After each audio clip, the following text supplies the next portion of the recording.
welcome back to Joey's Garage. Today we're going to be taking a look at this Kenwood XR901-5 5-channel amplifier.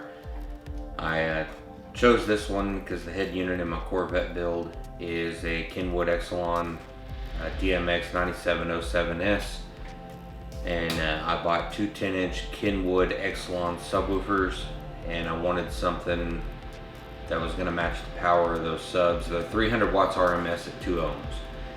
So I needed an amp that could push 300 watts RMS at 2 ohms for each sub. So I was looking at 600 watts by 2 ohms.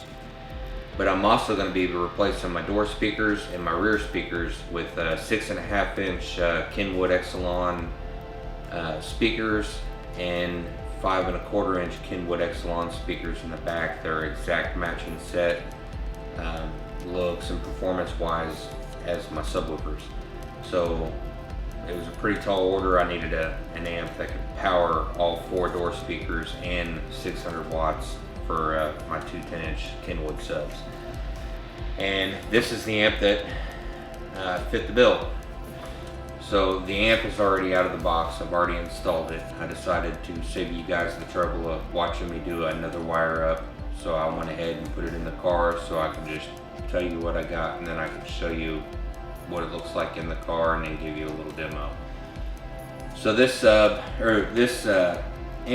can do 600 watts RMS by 4 plus 400 watts RMS by 1 at 4 ohms. Or if you set it up in the way that you wire the car, it'll do 75 watts RMS by 4 for the door speakers, and the speakers I chose are 100 watts RMS a piece, so this 75 will keep me in the safe range and it'll still be plenty loud. So again, it's 75 watts RMS by 4 for all the door speakers, 600 watts RMS by 1 at 2 ohms for the sub. And that's what I needed because, like I said, I have the 2, so 300 watts RMS a piece and 600 watts. So this amp did come with one of those bass volume control knobs. I don't have that installed right now. I don't know if I'm going to use that or not. But that's about enough of talking about it. Let me show you what it looks like in the car, and then I'll kick it on and give you a little demo. Well, here's the amp. XR901-5 5-channel amplifier. I've got it hooked up to a set of 6.5 door speakers in the front, 5.25 inch speakers in the rear of the car, and then 2 10-inch Kenwood Exelon subwoofers. And I'll give you a quick look around here in just a minute. I'm not going to be able to give you a demo. I think that it would just overpower the speaker, the microphone, and I don't think it would sound very good on your end. So I hope you just take my word for this thing sounds amazing. I only have it turned up maybe 25% on the door speakers, and then about halfway, 50% on the subwoofers. But on this side, you have your power going from left to right here. You got your 3 fuses, channel A, channel B, and subwoofer fuses.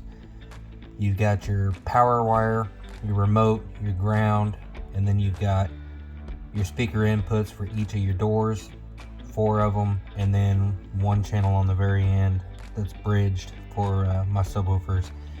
And then over here you've got your 5 inputs, or your 6 RCA cables, but you got your front left, front right, rear left, rear right, and subwoofer. So it's 5 channels in total. And then this is going to be upside down, but here it's a little dark. Let me see if I can grab a flashlight for you.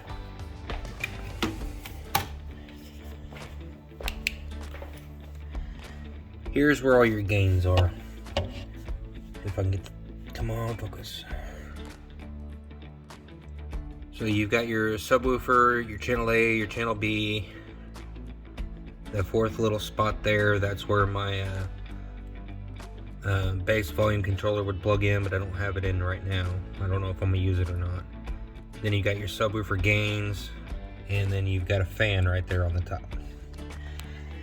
down here where you put your wiring in, you see this little plate that goes across the top. It's got a screw on each side of it. You take them out, and that's where your terminals are. So you can stick an Allen wrench in there, loosen the terminals up, make your wiring connections, put that little plate back on to make it look a little bit better.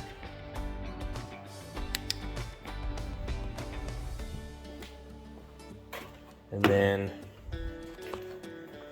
I went with Kenwood XR901 on everything this time, so that's what I've got in the door speakers and in the rear, which everything looks factory. And then I've got my two 10-inch subs there. And then there's the head unit that I'm running, Kenwood XR901 DMX 9707S. I think that's pretty much going to cover it for this video. Like I said, I promised you that I'd do a review, but I just think it would overpower the microphone, so I'm going to skip that this time. Thanks for watching.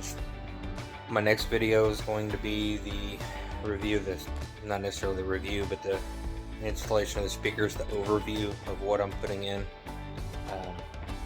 I really hope you check that one out. Thanks.